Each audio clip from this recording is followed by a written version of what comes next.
Dai Vu Village nestled itself among vast, sprawling rice fields, surrounded by rows of ancient banyan trees planted along the dikes to protect against floods. Every day, groups of children would herd buffalo and let them graze here. Their joyful laughter, mixed with the sounds of their flutes, created a sense of peaceful, happy rural life. Dai Vu Village had only a few hundred inhabitants, scattered in simple, thatch-roofed houses. Their lives revolved around the rice paddies and mulberry fields, simple and tranquil all year round. However, ever since Chief Binh came to power, that seemingly peaceful countryside had been plunged into an atmosphere of immense gloom and pressure, engulfing the entire village. Dai Vu Village was not wealthy, but its proximity to the underground river made its soil fertile and productive.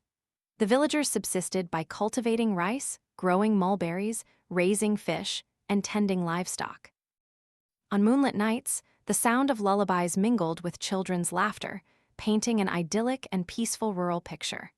Yet, deep within that tranquility lay anxieties and fears that not everyone could easily perceive. Chief Binh Vu was the most powerful man in the village. He was a descendant of the prominent, wealthy, and influential Vu family. He was the nephew of General Vu Lam, an extremely harsh and autocratic man.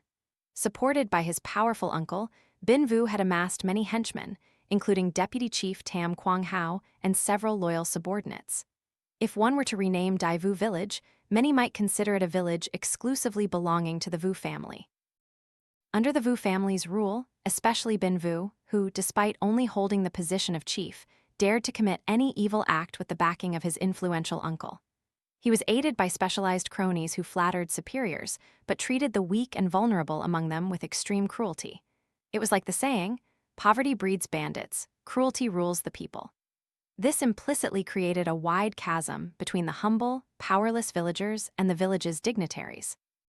In good harvest years, things were somewhat manageable, but in years of crop failure and famine, the villagers' plight was utterly miserable.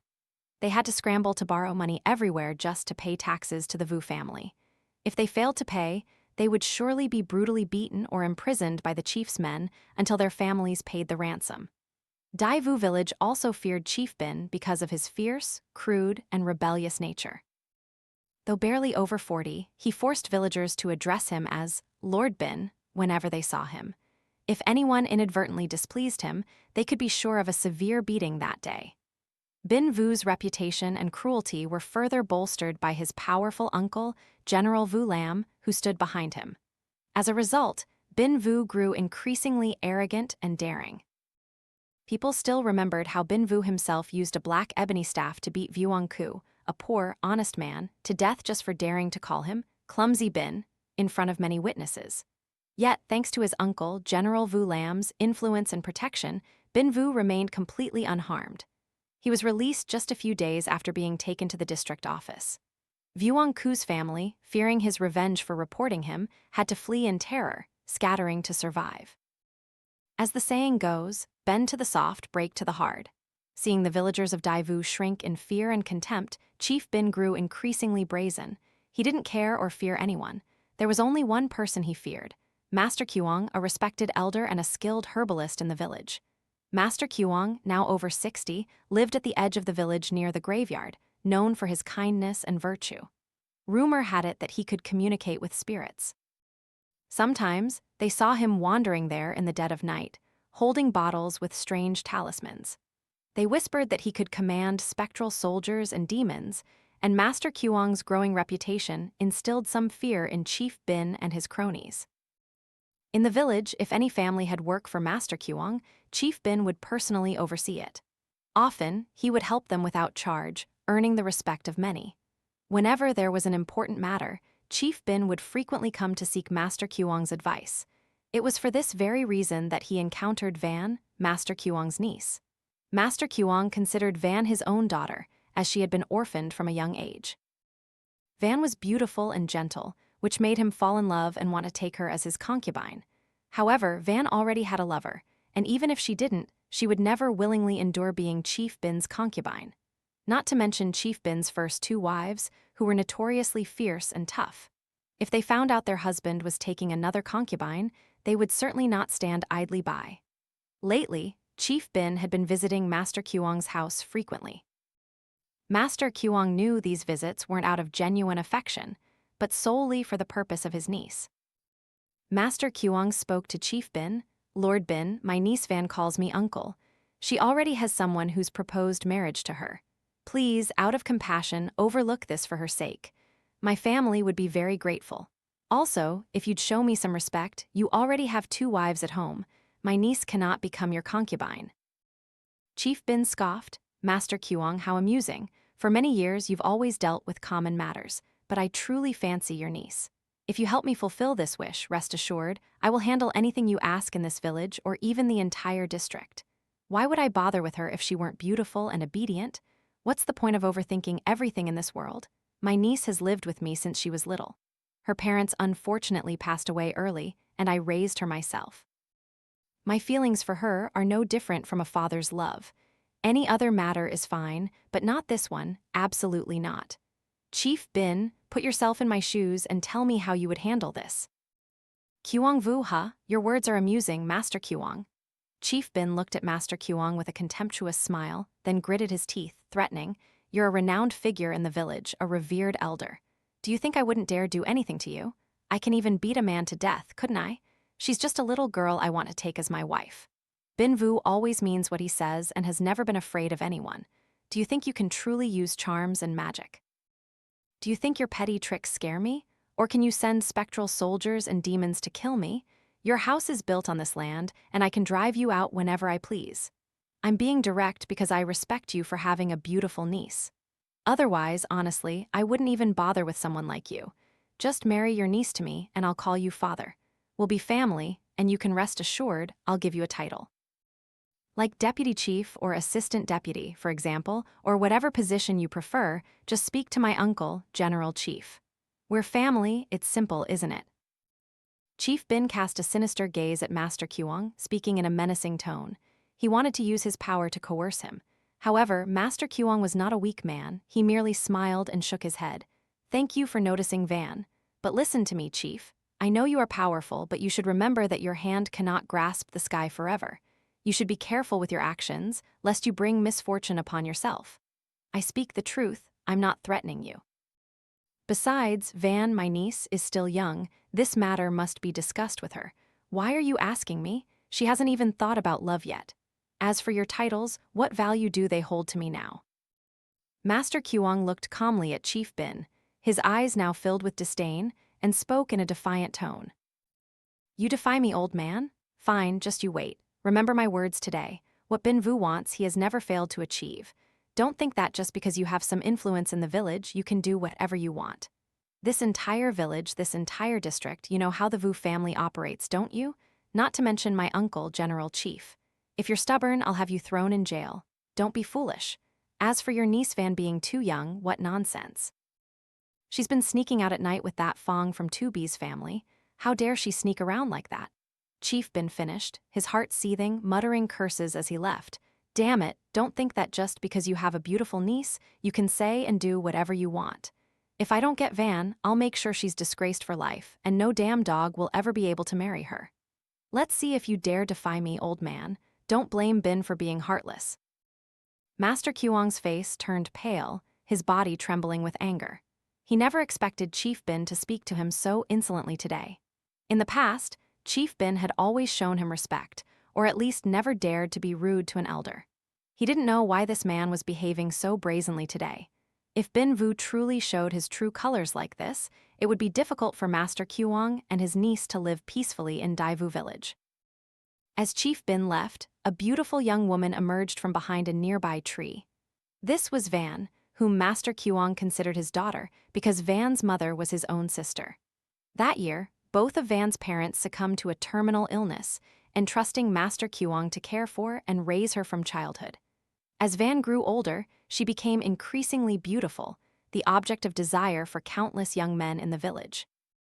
Many villagers, even those from wealthy or somewhat influential families, wanted their parents to ask Master Khuong for permission to court her. However, Master Khuong always refused, because he knew many young men were interested in his niece, so he had to be cautious to prevent them from becoming infatuated with unrealistic dreams. "She is my niece. I cannot be indifferent in this matter. However, if a young man and woman want to get to know each other, I won't stop them. If she truly likes someone, then let them explore their feelings. But because she is my niece, her standards are high. And though she is a girl, she is not weak. Those with no prospects should not come to my house. My van won't entertain them, and the bridal gifts I demand are quite substantial." Hearing Master Khuong's words, many people were at a loss.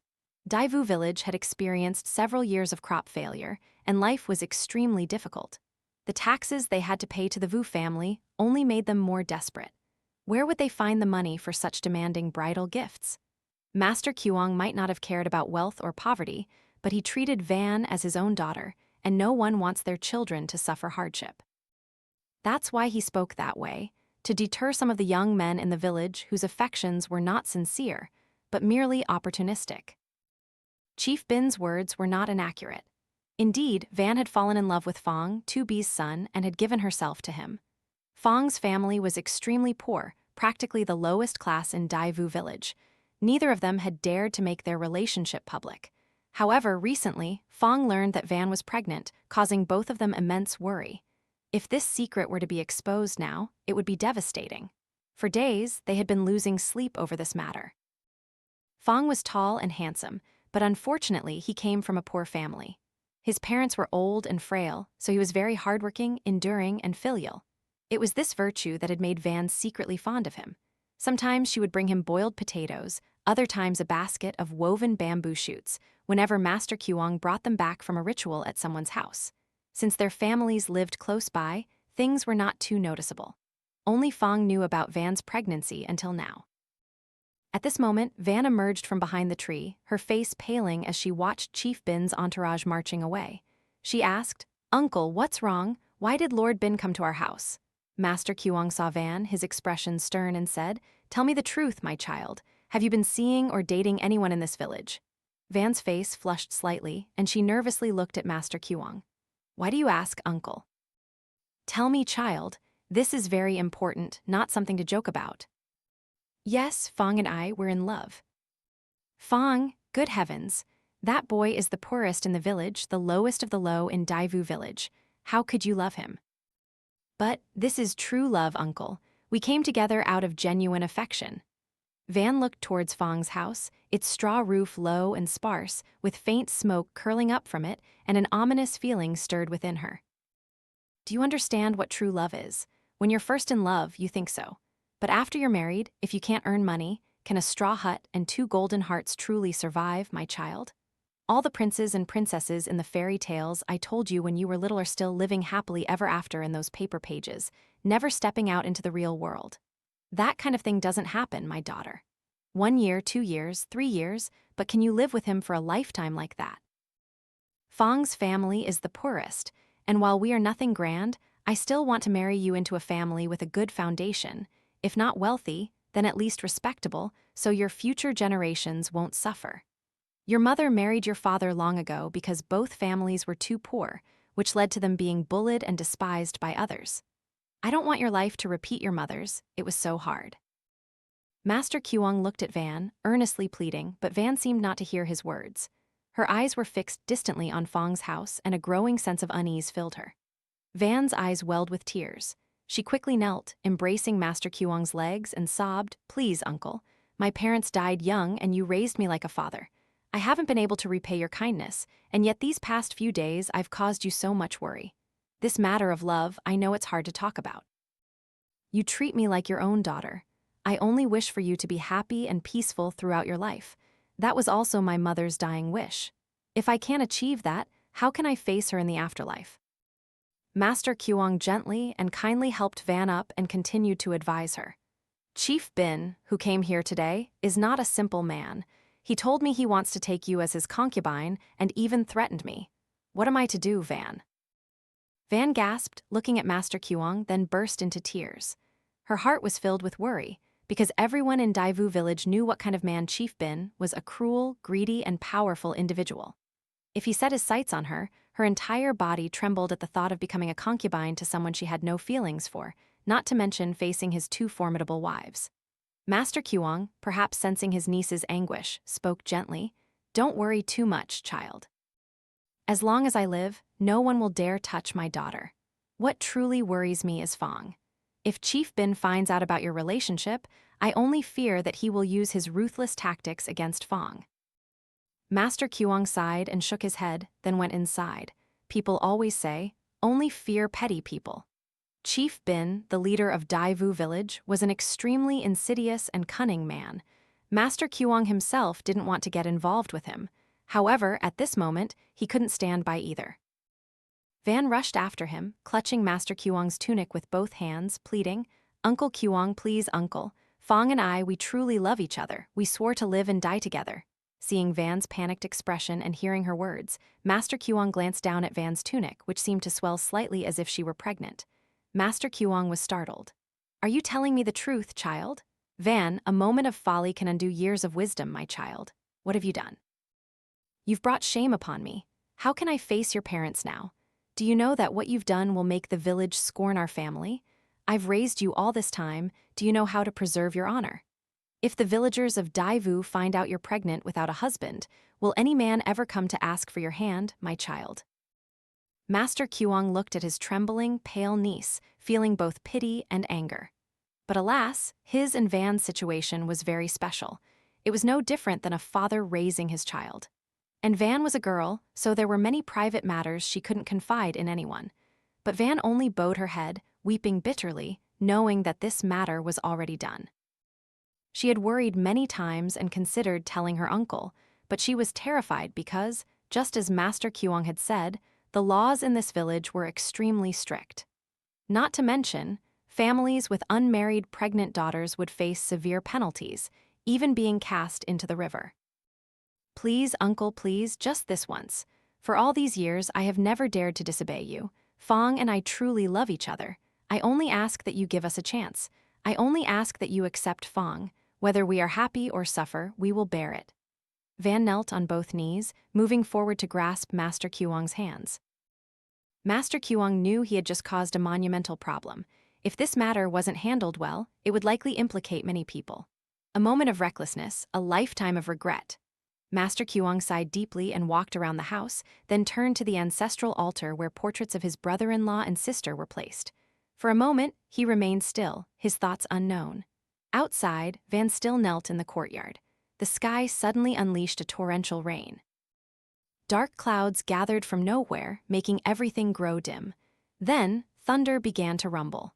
The girl dared not enter the house, letting the pouring rain drench her. Van's pale face at that moment looked up at the sky, as if lamenting her tragic fate. "Get inside, child, what are you doing out there?" Master Khuong's voice rang out. "If you don't care about your own health, you should think of others. Don't you care about the child in your womb? Come in and change your clothes to ward off the cold so I can check your pulse." Master Khuong sat inside, looking out and seeing Van's actions, shouted loudly. Only then did Van dare to go inside. However, her heart was still filled with worry. The more she thought, the more tangled everything seemed, and she didn't know how to handle it. And to her dismay, the baby in her womb was growing larger each day. For nearly a month now, Van had always worn a loose, brown tunic to conceal her belly. Fortunately, her health was good, and she hadn't suffered much, otherwise, it couldn't have been hidden until now. "Sit down here, let me check." Master Khuong pointed to the table where he usually worked as a herbalist. Master Khuong also had the ability to practice traditional medicine. Whenever someone in Dai Vu Village had an illness, they would ask him to take their pulse and prescribe medicine. Many poor families were not charged by Master Khuong. That's why Master Khuong's standing in the eyes of the villagers was extremely high. "The pulse is unstable, sometimes present, sometimes not. How strange, why do I feel a double pulse? Two pulses intertwining like two flowing streams. How peculiar." Master Khuong pressed his thumb and index finger on Van's neck and concentrated intensely. Then he looked closely at his niece's face and said, "You are carrying twins, two fetuses. Carrying twins is not unheard of. However, in Dai Vu Village, or even this entire district, I have never encountered such a case. If you're carrying twins, you must be extremely careful, as it always carries many risks." He wrote a list for a herbal remedy, all traditional Chinese medicines with calming effects for pregnancy. His brow furrowed, still looking angry. "These are medicines to stabilize the pregnancy. You've been with me since you were little, you know this. You must decoct these herbs and drink them yourself. But in a while, when the rain lets up, go to Phong house and call him over here. Tell Phong to bring both his parents. I have something important to discuss. Truly, wise for 5 years, foolish for 15 minutes. Do you know that now the hunter has become the hunted? Last month, that Phong pursued you day after day, asking about you, wanting to marry you. But when he finally got you, he disappeared like a phantom. That boy is cunning. No wonder I haven't seen him around lately. Van, despite her worries, found Master Khuong's words amusing and immediately replied, "No, uncle, that's not it. He's been working these past few days. He said he's trying to earn money to bring bridal gifts to our house. Only he and I know about this work. So, he's not home now, and you don't know where he's working." "Yes, he said he's working in the district, digging wells for someone. He should be back in a few days. Phong said people pay him very well. He will try to work hard and earn a lot of money to take care of me and you, uncle." "What? His own house is struggling and he's worrying about me? I'm worried about getting sick and he thinks he can take care of me. But fine. Because of what you two said, I agree to let you two be together. However, you must be careful, and we need to invite Fong's parents here to discuss this thoroughly. So I don't get the dowry I wanted. Now I even have to beg his family to accept you. How humiliating." It's true, having a daughter in the house is like a bomb waiting to explode at any moment. Master Khuong looked at Van, a small smile playing on his lips, his tone no longer harsh but filled with unconditional love. "You children are like wild ducks, troublesome when small, flying away when grown." Van felt both ashamed and apologetic, 1,000 emotions welling up. At this moment, she wept as if her heart would break, tears streaming down her face. But perhaps these were tears of relief, for everything had been resolved. The biggest hurdle she worried about was Master Khuong. Now that he had accepted Phong, everything would be much simpler. Master Khuong looked at Van with a sigh, his eyes revealing immense affection. An uncle who treated his niece no differently than his own child. Uncle, you've agreed." "Yes, I have, my child. Thank you, uncle. I will never forget your kindness in this life. I will always be your daughter." Van hurriedly knelt, but Master Khuong helped her up, saying, "No need to kneel. The baby in your womb is developing. Don't do heavy work and limit your movement to avoid complications. A pregnant woman is like a closed door, remember that. Wait until the rain stops, then go to 2B's house and invite him and his wife over here. We have done them favors before. I even saved Fong's life when he was sick. I've also treated this couple's illnesses many times. Let's see how they treat my daughter." Master Khuong looked intently at his niece, whom he regarded as his daughter, and gently advised her. Indeed, when heaven does not submit to earth, earth must submit to heaven. Master Khuong didn't know how to handle this matter either. He had no wife or children of his own. For many years, he had lived with this niece, and his affection for her was no less than a father's love, perhaps even more. At this moment, his greatest worry was Chief Binh. He feared Binh would make things difficult for him and Fong's parents. Because in this village, in this district, the Vu family was a large and powerful clan. If they were intent on causing trouble, it would be very difficult to oppose them. Outside, the rain had stopped. Van, upon hearing that her uncle had officially agreed to Phong, was overjoyed. Despite the dampness, she immediately ran to Fong's house to inform his parents. She had no idea that this storm was only just beginning. People often say that after a storm, the sky clears, and indeed it was true. It was around midnight. The sky was clear, with no signs of an impending storm. Yet, at this moment, Master Khuong grew restless, waiting anxiously for Van to return. Every so often, he would stand up and look out into the alley, only to see dense trees and the whispering wind. Why is she taking so long? Could Van have stayed the night at Fong's, or do 2B and his wife have other intentions? Master Khuong paced back and forth, hands clasped behind his back, clearly agitated. Suddenly, a bolt of lightning, without any prior warning, struck the ancient rice tree not far from Master Khuong's house with immense force. From where he stood, one could clearly see the rice tree split in half by the lightning. Some branches caught fire and blazed fiercely, making the tree look like a burning torch in the darkness. Master Khuong's house stood isolated in the middle of the village graveyard. The path leading to it was quite difficult.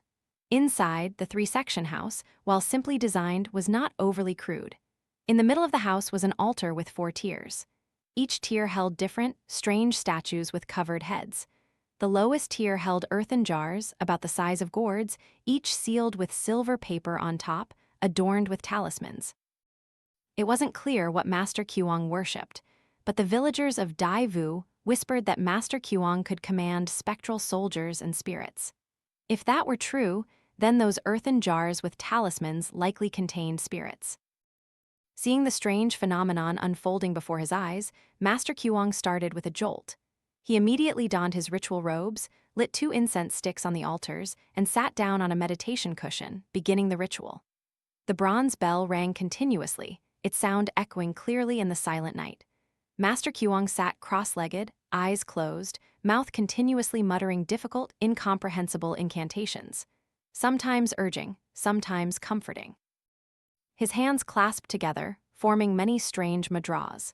He continuously chanted incantations, his movements becoming faster and faster, appearing extremely skilled and fluid. The incense on the altar suddenly flared up violently with no apparent cause, but Master Khuong paid no attention to this, instead accelerating the process.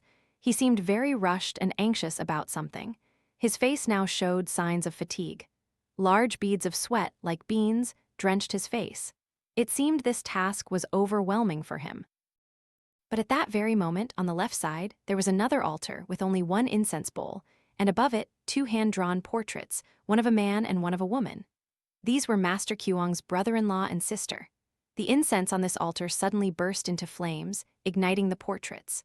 What was even more terrifying was that even the jars with yellow talismans around them spontaneously caught fire.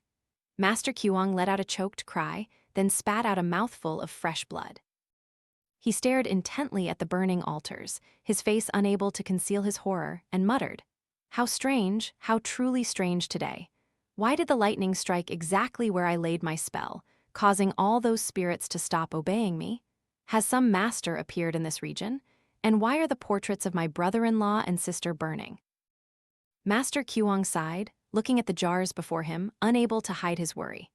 At this moment, the jars automatically popped open, and the talismans, which had acted as locks, suddenly failed to contain the many spirits that he controlled. Now, they were no longer subject to his command, and suddenly formed black shadows that darted outside. In the room, with no wind, all the objects flew wildly. It was as if someone outside was using dark magic to wreak havoc. Master Khuong quickly ran outside. The sky still flashed with continuous lightning. The scene outside was truly terrifying now. Around the ancient rice tree, countless lightning bolts struck the base of the tree continuously, creating a spectacular yet perilous sight. Master Khuong stood some distance away. On the other side, a few shadowy figures appeared. It was none other than Chief Binh, along with a man with a sinister face, marked by a long scar across his cheek. At this moment, he was intently watching, both holding their breath, observing the strange phenomenon with hidden intentions. When nearly 10 minutes had passed, and the storm in the sky had subsided, Chief Binh whispered to the scarred man, "Are you sure this method can make old Khuong lose his ability to control spectral soldiers, Taoist Master Khuong?" "Rest assured, Chief Binh," the scarred man replied. "No one on this earth understands old Khuong's nature and tactics better than I do, except for our master." Then, he pointed to the base of the rice tree. "Just hide here and observe.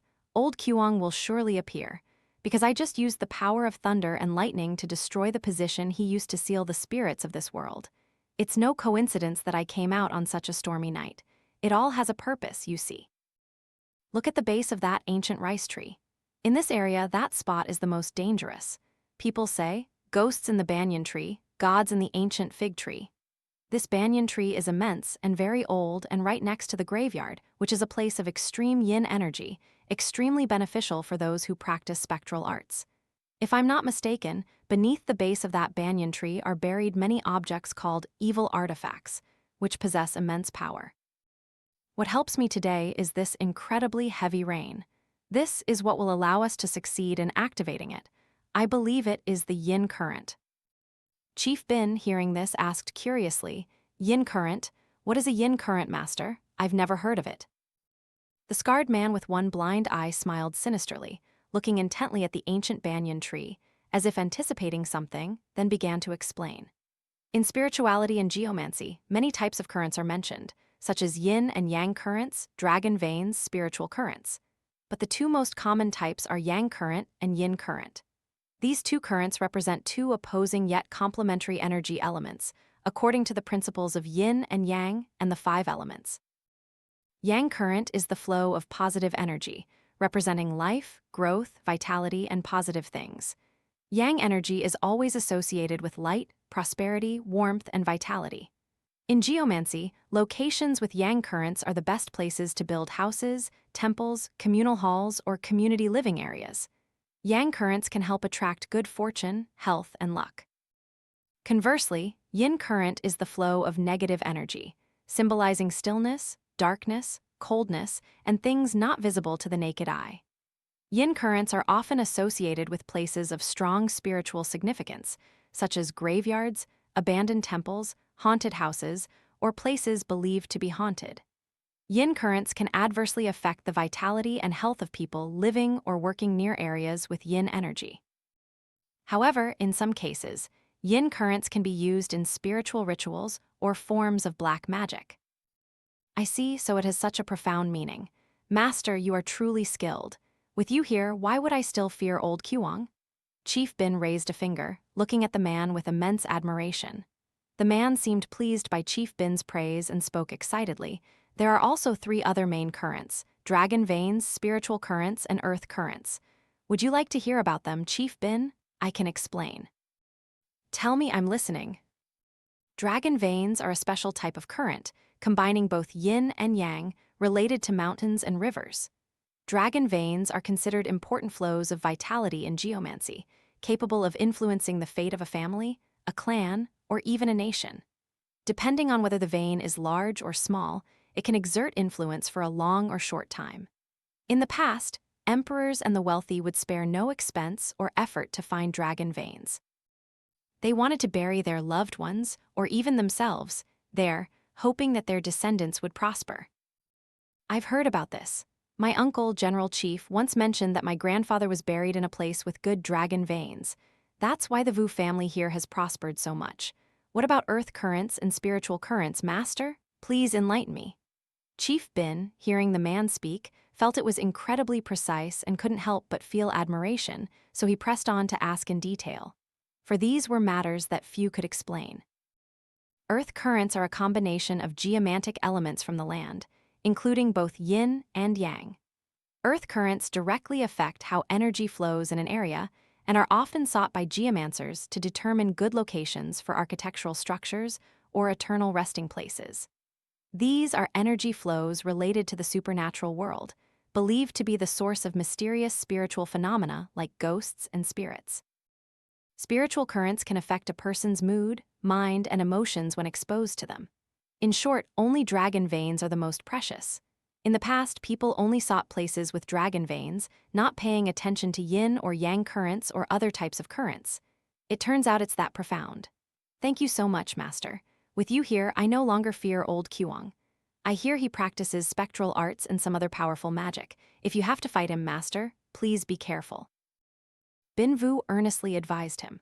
But the scarred man merely grinned, gnashing his teeth, and said, Chief, I know nothing of his abilities. This scar on my face and my blind eye are his doing. He and I are fellow disciples, favored by our master, who eventually promised his daughter to me. Not only did I gain nothing, but our master also expelled me from the sect and even sent people to hunt me down. If not for my great fortune, I would have died back then. Should I seek revenge, Chief Binh? Yes, you should. I've been annoyed with that old man for a long time. He constantly ruins my good plans. If I weren't wary of his magic, I would have had him killed outright already. Chief Binh narrowed his eyes and spoke fiercely. Excellent. Both of you say no more, just watch and wait. Just then, in the distance, a figure moved slowly towards the ancient rice tree. It was Master Khuong. After his ritual had finally ceased, he approached the area, carefully observing his surroundings, searching for something. Suddenly, Master Khuong was startled, his gaze fixed on the lightning-struck tree, which was now scorched black. It wasn't by chance that the banyan tree had been struck like that. Around the base of the banyan tree, hundreds of iron stakes were driven into the ground in clear rows. This was a battle formation, or rather, a thunder-gathering formation in legend. Looking at it, he knew who had created this formation. Brother Cock, you're here, why don't you show yourself? For 3 years we've been at odds and you're still so stubborn?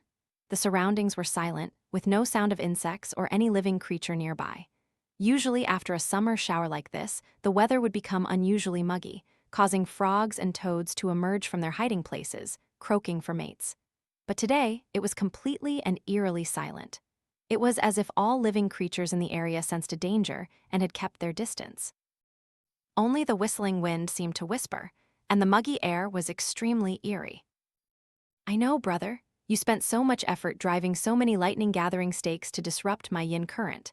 I am no longer part of this world, and I left the sect after Master passed away. Yet, why are you still stubbornly holding grudges for so long without listening to my explanations?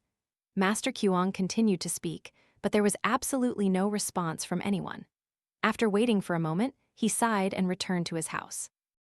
He knew that the one who had just done this was none other than Kok, his martial brother. The two were fellow disciples, taught Taoist magic by their master from a young age, and had a peaceful childhood together. However, as they grew into young men, things changed. Their master had a beautiful daughter named Mi. Both Khuong and Kok admired and secretly loved her, but Mi, though beautiful, was also broad-minded, loving both brothers. Unfortunately, she was also quite fickle. When with Khuong, she would speak ill of Kok and vice versa. It was for this reason that the two became increasingly at odds. Many times, they even challenged each other to mortal combat, but they were equally matched, with neither gaining a decisive victory. In truth, Khuong was slightly better than his junior brother, but he never wanted to reveal this because their master favored his junior brother a bit more. However, Mi was not truly there for them. After captivating the hearts of the two young men, she seemed to grow bored. She then shifted her attention to another man, whom their master personally introduced. Their master was incredibly skilled. What he said, he meant. And Mi, too, had grown tired of the two brothers, so she always found ways to avoid and distance herself from them. It seems that what is easily gained is also quickly lost. Mi knew that both brothers, Khuong and Kok, were infatuated with her beauty. She only saw them as toys to command, or occasionally to provoke them into fighting for her amusement. Khuong and Kok, feeling spurned, were initially stunned, then their anger grew.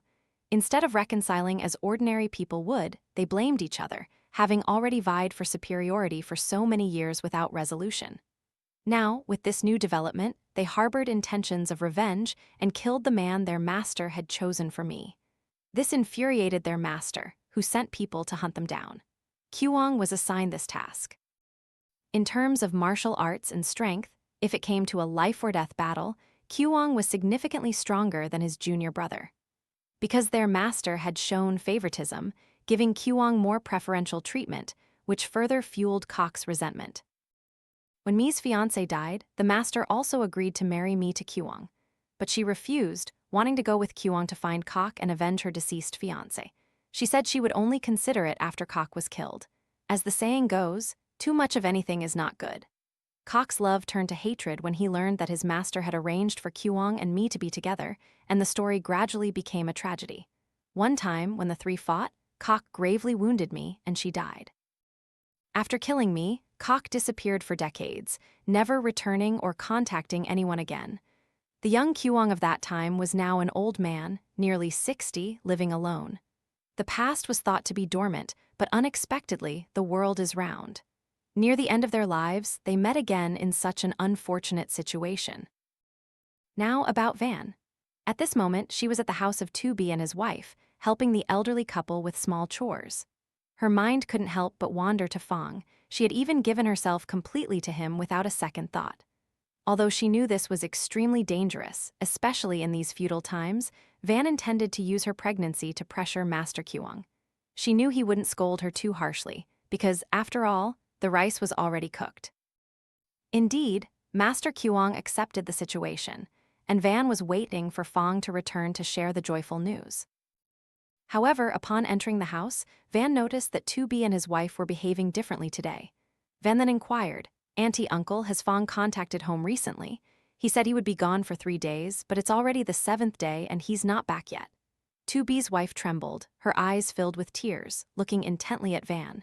An ominous premonition told Van that something was wrong, so she immediately went to her. "What's wrong, Auntie? Why are you crying?" Bi's wife burst into tears as she saw Van. Phong is dead." "What? How can you say that, Auntie? Are you telling the truth? Phong died and your uncle and I only just found out. You must stay calm, child. Just this evening, the village crier came to report it. That's how we knew the news. But how did the village crier know? What if he's mistaken about someone else?" The village crier said he saw with his own eyes Phong being buried alive in the well. He and a few others tried to rescue him but couldn't. He was buried under dirt and rocks, and a few large stones rolled onto his head, crushing his skull. For days, I've been dreaming of him coming back, standing at the alley entrance, his body covered in dirt, so tragically, my child. Uncle Bay, relating this, could no longer hold back his tears, sobbing uncontrollably. The couple had only one son, old and weak, and were the poorest in the village, so their lives were extremely difficult, especially since Chief Binh came to power, making everything worse and more humiliating. Many times, they would come to their house, cursing, beating, and threatening them, even going so far as to force them to sell their ancestral land in the middle of Dai Vu Village at a cheap price. The couple had no choice but to move to a makeshift shack in the graveyard area. Later, Phong grew up strong and hardworking, earning the affection of many. However, when Phong started a relationship with Van, Master Khuong's niece, things changed. It seemed the young men in the village bitterly hated Phong. Perhaps they were jealous because Phong had won the battle of love by capturing Van's heart. "Auntie, where is Phong's body? Why hasn't it been brought back yet? His body is being carried by some people now." The village crier ran ahead to report the news. "They should be arriving home soon. I also hope this news isn't true, my child." Suddenly outside, there was a continuous barking of dogs, mixed with shouts and hurried footsteps and voices calling out, "Tu Bei and his wife. Come claim Phong's body, he's dead." A man quickly entered the house. It was a house in name only, with nothing valuable in it. The four sides were open to the wind. The roof was made of dilapidated thatch, and the earth walls had many holes. At this moment, Van was like a ghost, but she still tried to run quickly towards the stretcher where several men were carrying a body. Blood was still dripping from the stretcher, forming small puddles on the ground. Following behind were Tu Bei and his wife. Mrs. Tu dared not come out because this truth was too cruel for her. She dared not face it. When the stretcher was lifted, Van's eyes met a truly tragic sight.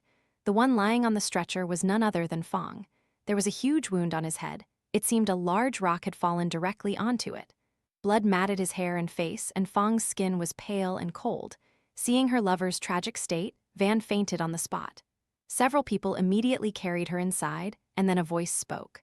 "We've delivered Phong's body to your family, and now we offer our condolences. Now, Uncle and Auntie, could you please give us some money for our labor? We've been carrying the body all day from the district. I don't know what he ate, but he was heavy." The person who spoke was the village crier. His job was to deliver news and act as Chief Binh Vu's henchman. Chief Binh fed him, and he always carried a gong to strike wherever he went, which is why he was called the village crier. No one knew his real name, only that he was small and nimble, with a clever mouth. However, his eyes were dull and his nose was hooked, making it clear he was not a benevolent person. "What good man? My son just died, and I haven't earned a single coin all week. Now you're asking for money? Where's my son's wages? Did he work hard and suffer for days, even losing his life, just for you to demand money from me? Are you even human?" Uncle Bay was furious, blood rushing to his head. However, the crier didn't care. He merely glanced at Uncle Bay with his dull eyes and gritted his teeth. "This is your family's business. I don't know about it. All I know is that I traveled 2 rounds from the district to inform you, and my duty ends with bringing Phong's body home." "Where is the landlord? Who told you to carry him? Why doesn't the landlord take responsibility for bringing my son's body back? You're from Dai Vu Village, dozens of kilometers from the district. How did you know my son was in an accident? And now you're demanding money from me? I don't have any. Even if I did, I would never give it to the likes of you." Uncle Bay angrily yelled at the village crier, making the man's face turn pale. The old man's words also echoed the suspicions in his heart. Gathering all his strength, Uncle Bay grabbed the village crier's collar. Despite his age, Uncle Bay was much taller and stronger than the crier, catching him off guard. No matter how much the crier struggled, he couldn't escape Uncle Bay's pincer-like grip.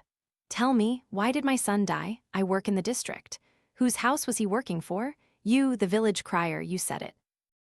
The village crier, though he talked tough, was a coward. Faced with Uncle Bei's ferocity and strength, he was terrified. Phong was digging a well for General Chief's family. I wasn't there at the time, but I saw with my own eyes Phong being hit on the head by a falling rock.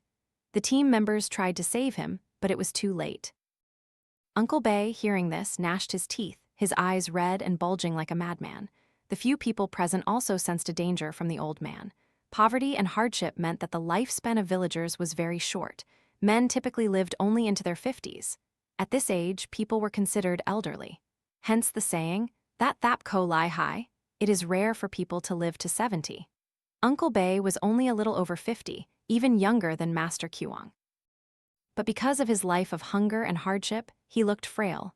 People often say there are two types of people most to be feared in this life, those who have everything and those who have nothing to lose. Uncle Bei was the second type. Immediately, the men carrying the stretcher surrounded the old man in a circle. One of them then spoke, "This old man is truly funny. We carried your son's body for dozens of kilometers back here, and instead of thanking us, you're scolding us. You talk big, I know my son was strong, there's no reason for him to die so vaguely." The men looked at each other, confused, however the crier was quick-witted. Down in the well, over 10 meters deep, rocks fell on his head and he died. That's all, if you won't pay us then don't. Why are you making such a fuss? He then told the men to release Uncle Bei. Uncle Bei then roared, "Damn you all, if you don't explain clearly how Phong died so unjustly, none of you are leaving this place." His two hands, like steel clamps, lifted the crier off the ground. The crier was almost fainting. He flailed in the air like a struggling fish, continuously screaming, "Help me, brothers, I'm from Chief Binh Vu's family, he's from General Chief's family, he's Lord Bin's uncle. We're all family, help me get out of this old man's hands. I'm indebted to you." This old man in Dai Vu Village is also a troublesome character. You've been accepting money from him for ages. If you intervene and demand the tax money now, I'll tell Lord Bin to give you money for drinks and meat as payment for bringing this dog's body back here. But before he could finish, Uncle Bei punched him, knocking him to the ground. He rolled a few times, then scurried away. The other men, seeing Uncle Bei's ferocity, were a bit wary. There were about 6 of them, so they calmly deliberated. Their opponent was just a frail old man. Why should they be afraid? Besides, for years, they had been bullies under the General Chief's authority. Bullying and persecuting others was an everyday occurrence for them, especially when demanding money from the common folk. At this moment, all the men charged forward to attack Uncle Bei, even though his son's corpse lay nearby. Just then, Master Khuong arrived. Seeing the ruffians assaulting Uncle Bei, he immediately stepped in to intervene. The village crier recognized Master Khuong and told the group to stop. After some discussion, the men finally left. Before leaving, they pointed at Uncle Bei and said, "Old man, you've got ties to the General Chief, so go to the district and report it. How dare a ditch try to compare itself to a river? You truly are foolish." In this Dai Vu Village, in this entire district, who dares to defy the Vu family? If you don't want to live, go meet the General Chief. They then spat on Uncle Bei's face, which was already bruised from the gang beating. A few days after Phong's burial, it was discovered that Tu Bi and his wife had committed suicide in their house. This strange event caused a wave of unease in Dai Vu Village. When people came to take their bodies for burial, they found strange words written in blood on all 4 walls. "I will return for revenge. When alive, I could do nothing. When dead, I will be a ghost and exact justice." These scrawled words, written in blood, filled anyone who saw them with a vague sense of dread. Van was like someone whose soul had been snatched away. In a single week, she had lost several loved ones, Phong, with whom she should have been living happily. Then Tu Bi and his wife, whom she called her adoptive parents. Van was known for her beauty, but now she looked utterly lifeless. Master Khuong, seeing his niece in such a state, was at a loss. He understood clearly that this was Chief Binh Vu's plot. It wasn't by chance that Phong died so mysteriously. If Phong hadn't died, his parents wouldn't have committed suicide. And then his niece wouldn't be suffering such pain now. At this moment, Van was gravely ill, and her condition was very difficult to treat. It wouldn't be cured overnight. That's why, despite being a healer, Master Khuong could only sigh deeply, especially since Van was carrying twins and any mistake could lead to terrible consequences. Seeing his niece, no longer the carefree and cheerful girl she once was, his heart ached. Delving into all the mysterious events that had recently occurred, Master Khuong clenched his fist and quietly muttered, "Binh Vu, your family is truly something. You dare to commit such heinous crimes against heaven, don't blame me for being ruthless in return. Let's play. I don't want to be an unrighteous person, but you are forcing me. The Vu family, huh? For generations, you've committed too many evil deeds here. If I don't eliminate this future disaster, I fear that many people in this entire village and district will die unjustly due to your ruthless tactics." He also thought of the man secretly helping Binh Vu, his martial brother. However, at this moment, the two had a score to settle. If it wasn't resolved, it would surely be an obstacle. His martial brother's martial arts and Taoist magic were not inferior to his own, and at this moment, his martial brother Kok was operating from the shadows. This matter would not be simple to resolve. If he wasn't careful, he would fail utterly. And what worried him most was the growing pregnancy in Van's womb. If Chief Binh were to find out about this and use it to retaliate against him, it would be extremely difficult. He thought long and hard but couldn't find a suitable plan. In the past, he had nurtured a group of spectral soldiers that he could command. However, ever since the Thunder-gathering formation, set up by his martial brother, had been deployed, one strike had completely scattered those spectral soldiers' souls. This also gave him a headache. It took no small amount of time to nurture a group of spirits, and it wasn't always possible to subdue them. Only those who died unjustly, who died with their eyes open, carrying immense unresolved grudges, still lingering in this world in some strange way, could avoid the soul-collecting demons and exist only in places with strong yin energy, like graveyards. Not to mention, Master Khuong had to use every method to recruit and subdue them before he could command them. This took a lot of time. Looking from inside his house to the courtyard, suddenly, a person ran in frantically to report. "Master Khuong, Van has been captured by Chief Binh Vu's men. The village crier is spreading rumors in the village. What is he saying?" Master Khuong looked at the person, startled, and asked. The village crier announced, "Master Khuong's niece, who practices divination at the edge of the graveyard, is now pregnant out of wedlock. The whole village is invited to gather and mete out severe punishment." The person spoke, mimicking the village crier's gestures, which made Master Khuong's heart pound. His greatest fear had come true, but how could the village crier know about Van's pregnancy? This matter certainly had a hidden agenda, or perhaps the village crier himself intentionally spread the rumor for another purpose. This was truly terrible. The emperor's law yields to village customs, and now the village customs of Dai Vu were extremely harsh. For unmarried pregnant women, suffering was inevitable. The elders, along with the powerful gentry, Chief Binh, and General Chief, would seize this opportunity. Wealthy families might fare better, but poor families would surely lose everything, even their lives. They would be forced to shave their heads, smear their faces with ashes, and be cast into the river to drown or starve. Master Khuong suddenly realized that Van was nowhere to be seen. If he delayed, everything would be ruined. Immediately, he went inside, bringing out necessary ritual items. Kneeling in front of the altar, Master Khuong bowed 3 times, then solemnly lit a stick of incense. This time, the incense burned even more fiercely. He continuously mumbled, "I, Khuong, your disciple, respectfully inform the heavens, my master, and the sect elders. Today, your disciple faces a grave situation. I ask permission from my master and the sect elders to violate the sect's precepts. If I fail, I will meet you all in the Yellow Springs soon." He turned to the altar in the corner of the house, where the ancestral tablets of his brother-in-law and sister, Van's parents, were placed. Master Khuong prayed, "Brother, sister, if you are enlightened and benevolent, please protect Van, guide her away from harm. Today I will resolve this matter once and for all. I know you suffered injustice, which is why I set up this altar in my house to nurture your souls. However, as family, I could not bear to command you, wishing for you to reincarnate. But this matter concerns Van's life and death. I implore you to protect her. No matter what, I cannot let her die. She is carrying 2 lives within her, twins. If anything happens to them, the sin would be immense." As he finished speaking, Master Khuong bit his tongue, spitting a mouthful of blood directly onto 2 small blue and red jars with yellow talismans. Then he mumbled incomprehensible incantations. His face was now completely flushed. Strangely, as soon as he finished, the incense suddenly flared up violently. Two black shadows emerged from within the jars. One male, one female, their forms unclear. The appearance of these two shadows made the atmosphere intensely cold and inexplicably eerie.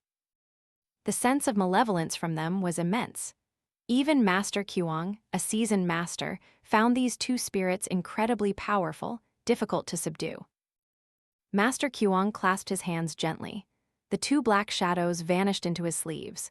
At this moment, he slowly took out a wooden box divided into two compartments, each containing essential items for performing rituals. He went outside. As he passed 2B's house, Master Khuong felt someone calling him. He immediately stepped inside, sensing two presences in the house, the spirits of 2B and his wife. However, their minds were not yet fully lucid. Their eyes glowed crimson like vengeful ghosts. This startled him. The condition of 2B and his wife was eerily similar to that of his brother-in-law and sister decades ago. He looked around for a moment, seeing no one else. Master Khuong then went outside. The sky was now dark, and the graveyard, already desolate and rarely traversed, felt even more so. Only the cries of crows from the banyan trees occasionally echoed, full of desolation.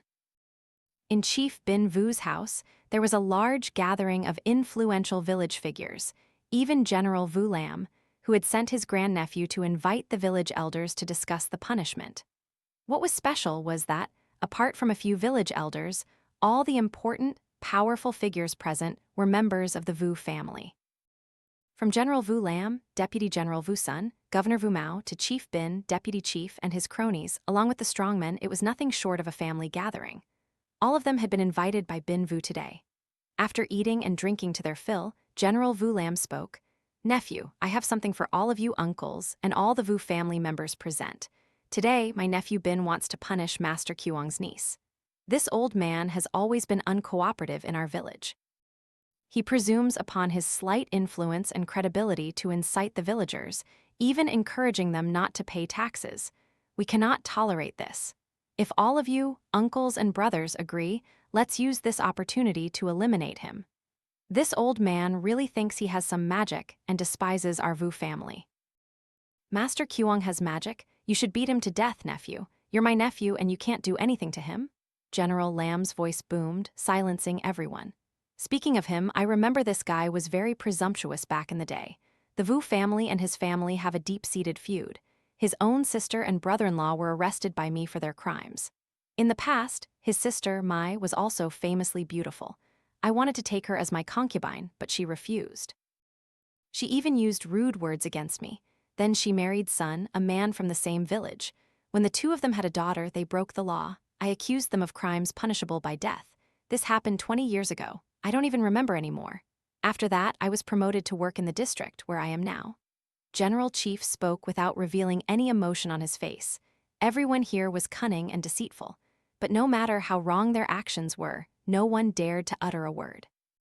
In the past, officials always protected officials. Ants could only gnaw on potatoes, especially with an influential family like the Vu family. "Yes, it's that Khuong uncle. I've hated that guy for a long time. Perhaps because of that incident, he holds a grudge against me. That girl Van is his sister's daughter. He must have used this to get her pregnant. If she's still stubborn, we'll charge her with a capital crime." Chief Binh smiled broadly and called the village crier. "Did you spread the word throughout the village and district earlier? This deed is largely thanks to the village crier. Uncle, after this, we must reward him. He's the one who discovered Van and Phong together. I saw them sleeping together in the banana grove and reported it to my nephew. Phong also had a rock dropped on his head by this fellow when he was digging the well, right?" The village crier, hearing Chief Binh mention him to General Chief, was overjoyed. Because he was a Vu family member, but of low birth, he was only assigned the role of village crier. His dream was to one day become chief or a higher official, to order people around, live in luxury, and amass great wealth. Then he would take many wives to satisfy his life. That's why the best way to gain the favor of Chief Binh and General Chief was to devise this plan to harm Master Khuong. However, there has always been a law of karma in this world. People only think it doesn't exist because it doesn't always come immediately. "Yes, I thank General Chief and Chief Binh. I am a member of the family, and I will do my best to help our Vu family prosper, uncle." The crier spoke flatteringly, his heart swelling with pride that his vile scheme had succeeded. However, the price for this plot was high. A family of 3, Phong and his parents, had died tragically. This method works, but I still feel a little uneasy about Master Khuong. I know he has very powerful dark magic. If we're not careful, he might use spells to harm us. General Chief expressed his thoughts. These words caused everyone to fall silent uneasily. Master Khuong's reputation was very good. He often helped the villagers and knew about occult arts. Therefore, he was respected by many. Don't worry, uncle. I have handled this matter properly. Taoist Master Khuong, please come out.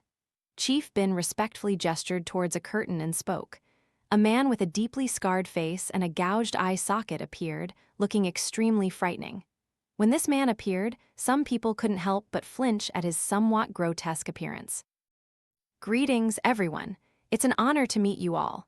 The man looked at the General Chief and several dignitaries, clasping his hands in a respectful bow. Taoist Master Khuong, please sit. General Vu Lam, Deputy General Vu Sun, and several others also quickly clasped their hands in return, with a temporary flurry of greetings and conversation.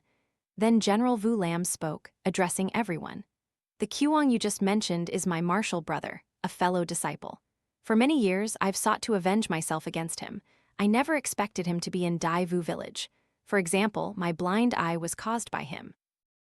Excellent, the enemy of my enemy is my friend. We share a common enemy, so there's nothing to think about. However, that Khuong is a very difficult man to deal with. He also has magic. Can he truly be dealt with, General Chief? General Chief asked. In this place, Master Khuong was the most influential because he held the position of village elder, so all matters were decided by him. Deputy General, Chief Binh, and Deputy Chief were merely descendants of the Vu family. Their official positions were negligible. Rest assured, General Chief, I have already dealt with all the spectral soldiers and demons he cultivated. At this very moment, Chief Binh witnessed it with his own eyes. All eyes turned to Binh Vu. He nodded in affirmation. The members of the Vu family all breathed a sigh of relief. Their greatest fear was Master Khuong's ability to command spectral soldiers or do things they couldn't comprehend. Now that this Taoist master was here, Master Khuong was no longer a major concern. Excellent. If that's truly the case, then there's nothing else to be apprehensive about. His reputation is too great, which is why we've been hesitant to collect taxes from him. But there's one thing I truly don't understand, General Chief.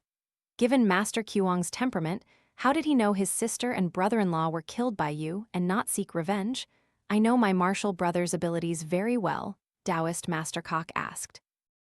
General Chief closed his eyes and said in a low voice, in the past, when I dealt with his siblings, it was done very secretly.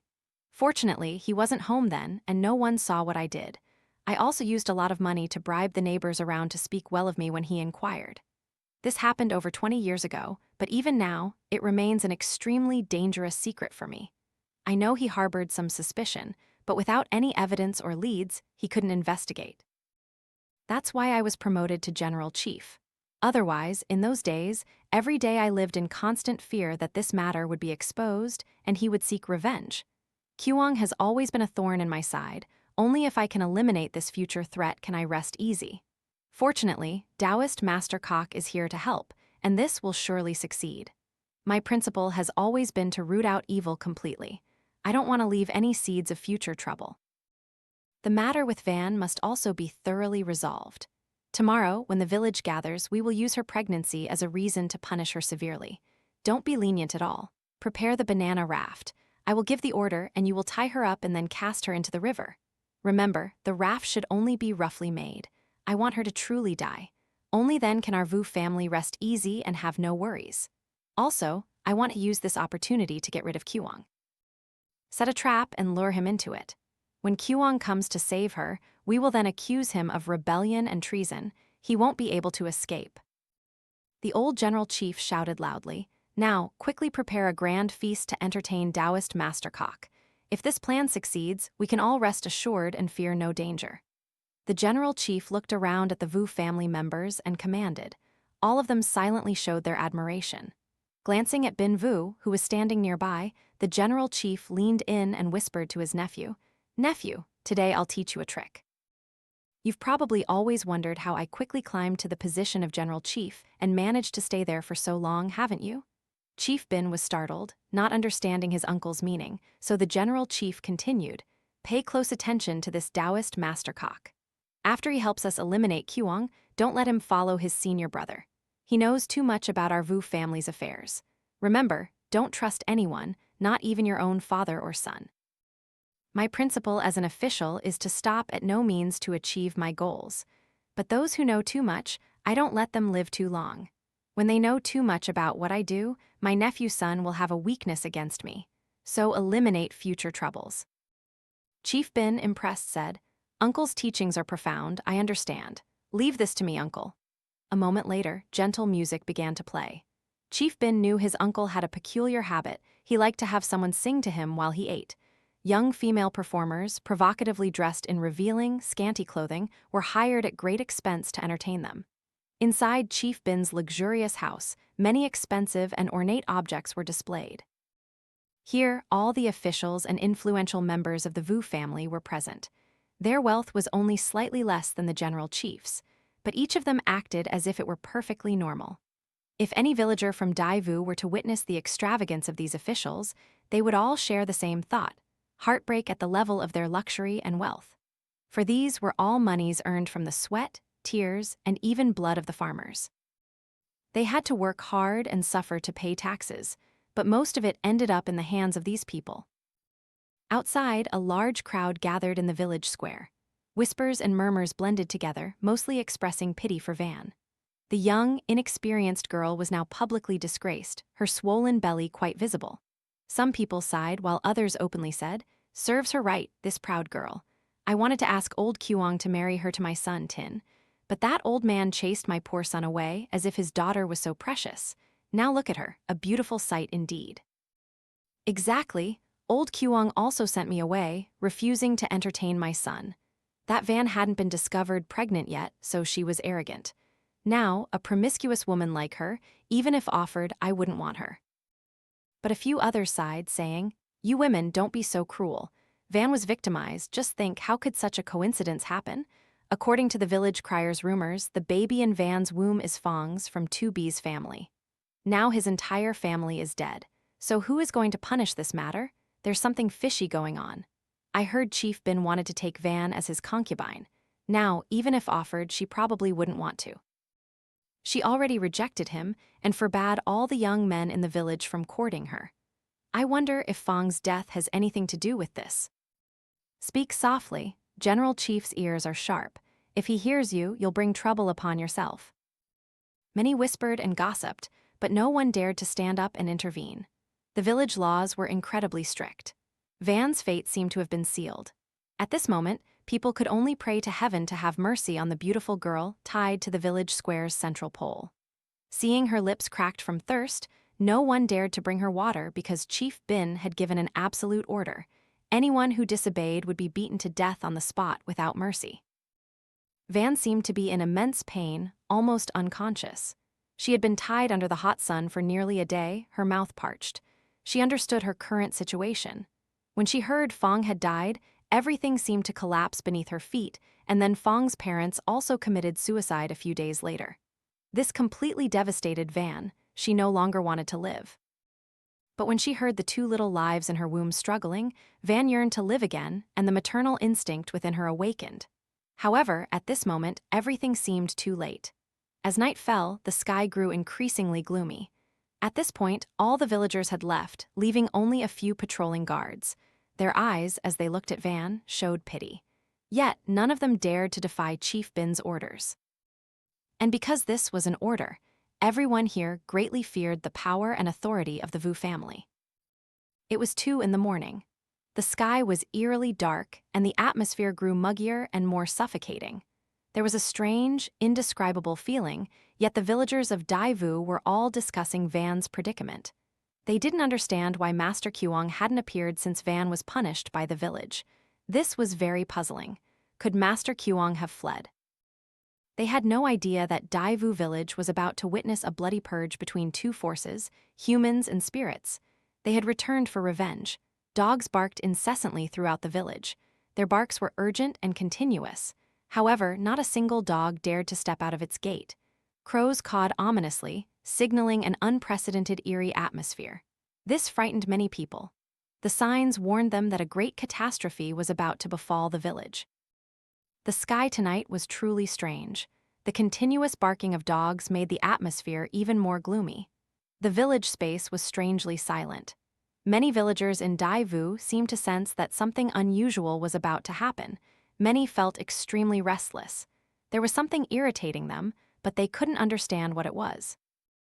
In a small, dilapidated shack, patched with thatch, located in the middle of the village, lived the Crier's family.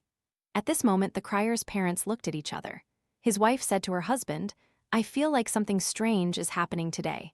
My heart is burning like fire. It's truly inexplicable. Is something big about to happen in Dai Vu Village?" The Crier's father looked at his wife, sighed, and muttered, "Your feeling is truly not wrong." When Van was tied up outside the village square, I felt something was off. But the more I think about it, the more this matter goes too far.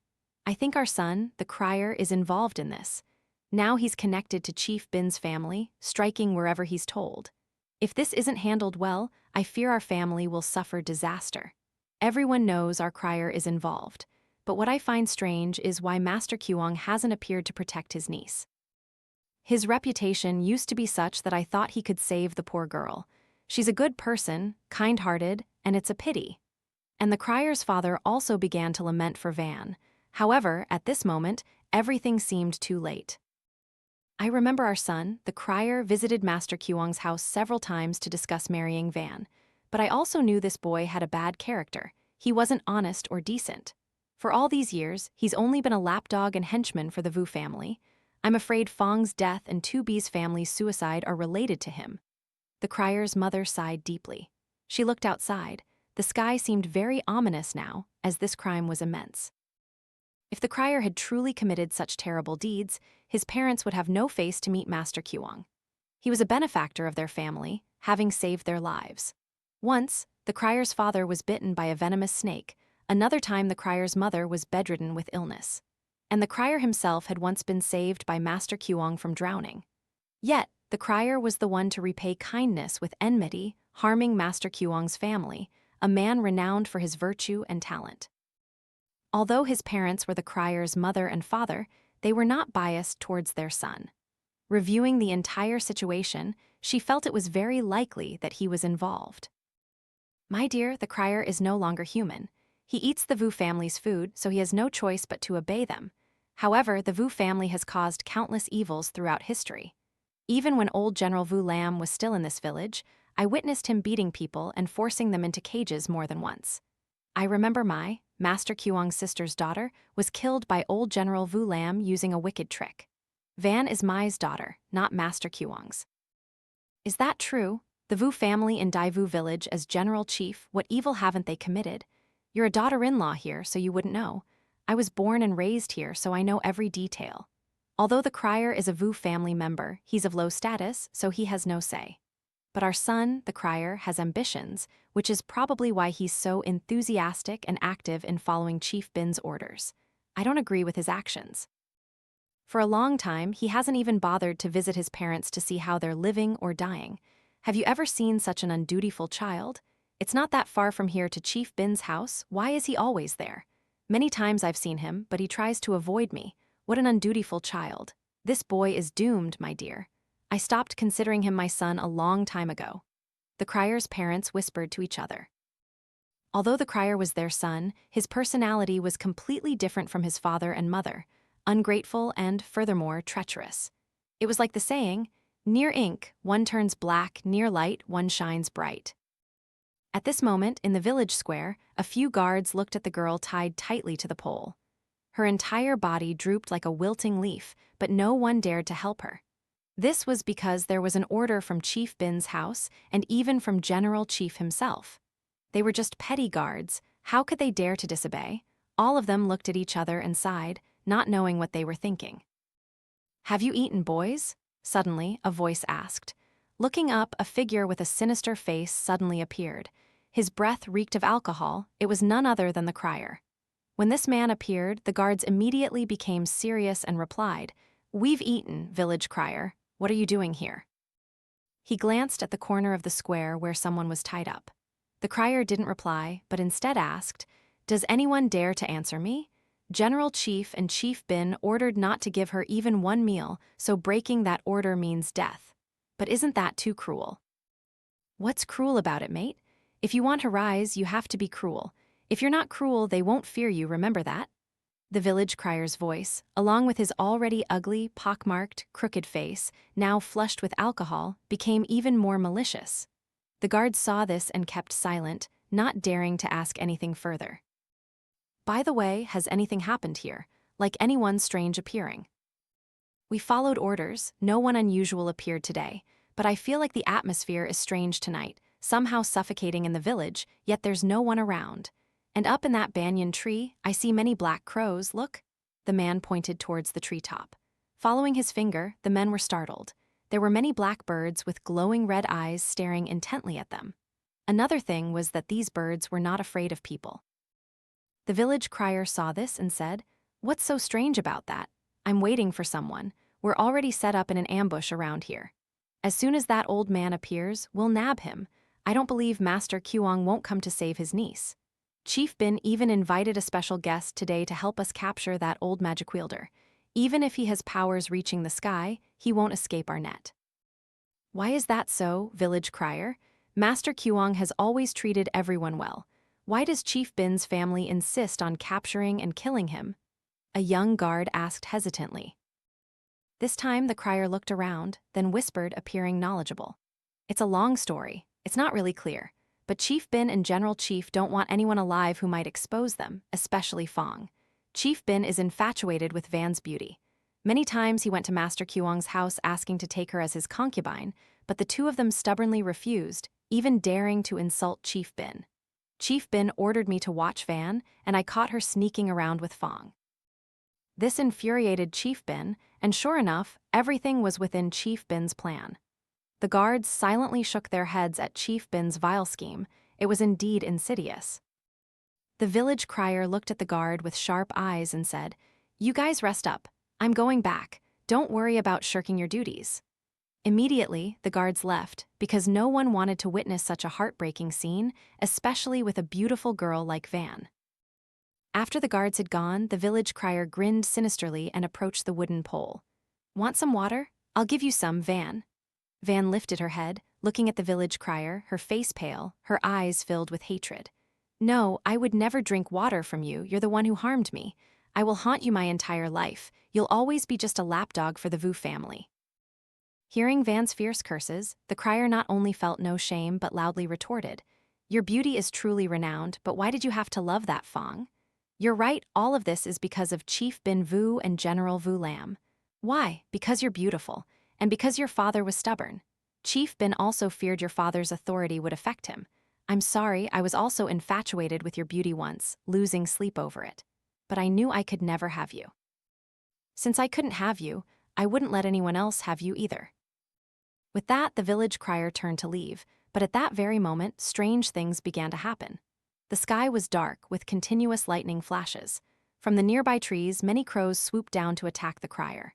Their sharp, razor-like beaks targeted his eyes, pecking him, making him both hurt and terrified. He continuously shrieked, "Get away, get away!" When he finally opened his eyes, he saw before him the image of an elderly couple. It was none other than 2B and his wife. A pair of crimson eyes stared fixedly at the crier with murderous intent. "Where will you run? Pay us back our lives." The crier was utterly terrified, trembling uncontrollably. He kept begging, "Please, auntie, uncle, please, I was just following orders."